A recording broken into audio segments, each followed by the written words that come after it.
ማሳሰቢያ ነው።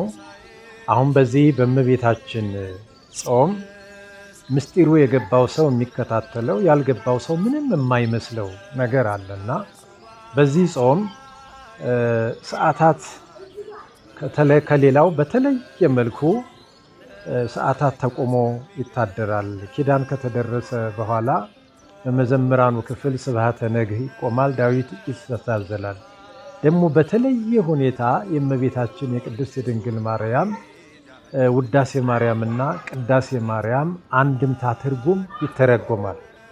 ይህ አንድምታ ትርጉም የእመቤታችን ማንነቷ ውዳሴዋ የልጇን ማንነት ውዳሴ ማርያም ማለት እመቤታችንን ብቻ ሳይሆን ኢየሱስ ክርስቶስን ነገረ ሥጋዌን በደንብ አመስጥሮ የሚያመጣ ከመሆኑ አንጻር የተነሳ ይሄ ዘወትር የምንደግመው ጥሬ ቃሉ ብቻ ሳይሆን ውዳሴ ማርያሙ በትክክል በሊቃውንት ይተረጎማልና ይህ ትርጉም ሲተረጎም አንደኛ ምእመናን ምስጢሩን በአግባቡ እንድናውቀው እንድንረዳው፣ ሁለተኛ ትርጉሙን ስንሰማ እንድንባረክ እንድንቀደስም ጭምር ስለሆነ አንዳንዴ አሳስቆም ምንም ብሎ በስብከት መልኩ ቶሎ ልባችንን ተረር አድርጎ የሚገባ ቃል ከመፈለግ አንጻር ትርጉሙ ምንም የማይመስለን ሰዎች አለንና ዝም ብለን እንደ ዘበት መተው ሳይሆን የሥራ ጫናና የሥራ ሩጫ የበዛበት ስራ ላይ ያለ ሰው ካልሆነ በስተቀር ሁላችንም አክብረን በተአምረ ማርያም እንኳ የእመቤታችን ተአምር ሲነበብ የሚሰሙትን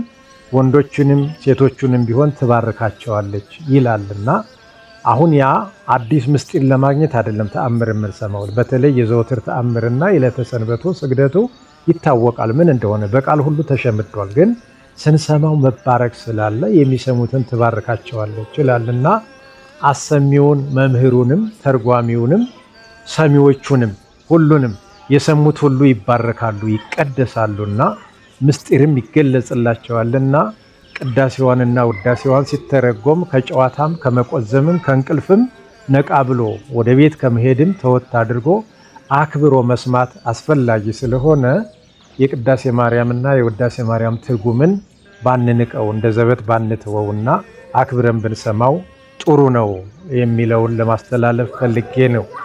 ቅዳሴውም ላይ እንዲሁ በዘልማድ እንዳይሆን እንዴት ማስቀደስ እንዳለብን በስርዓት የቅዳሴውን ስርዓት ጠብቀን እንዴት መልበስ እንዴት መቆም ከቧልት ከጨዋታ ከተለያዩ ነገሮች ሁሉ ተቆጥበን ብናስቀድስ ስጋ ወደሙ ብንቀበል ጥሩ ይሆናል እና አብዝተን ደግሞ ሰባካያንም ቃለ እግዚአብሔርን አብዝተው የሚያሰሙበት ወቅት ስለሆነ ስጋችን እህል እያጣ እየተራበ ሲሄድ ነፍሳችን ደግሞ ቃለ እግዚአብሔር እያገኘች የምትበረታበት መሆኑን ጭምር እንድናስታውስ ነው።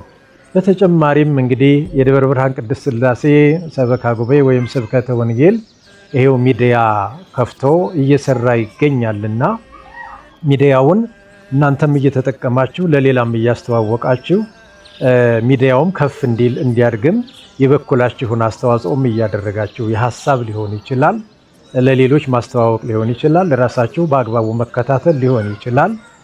ይሄንንም ተጠቃሚ እንድትሆኑ በእግዚአብሔር ስም በዛው አሳስባለሁ ለማለት ነው። እግዚአብሔር ይርዳን።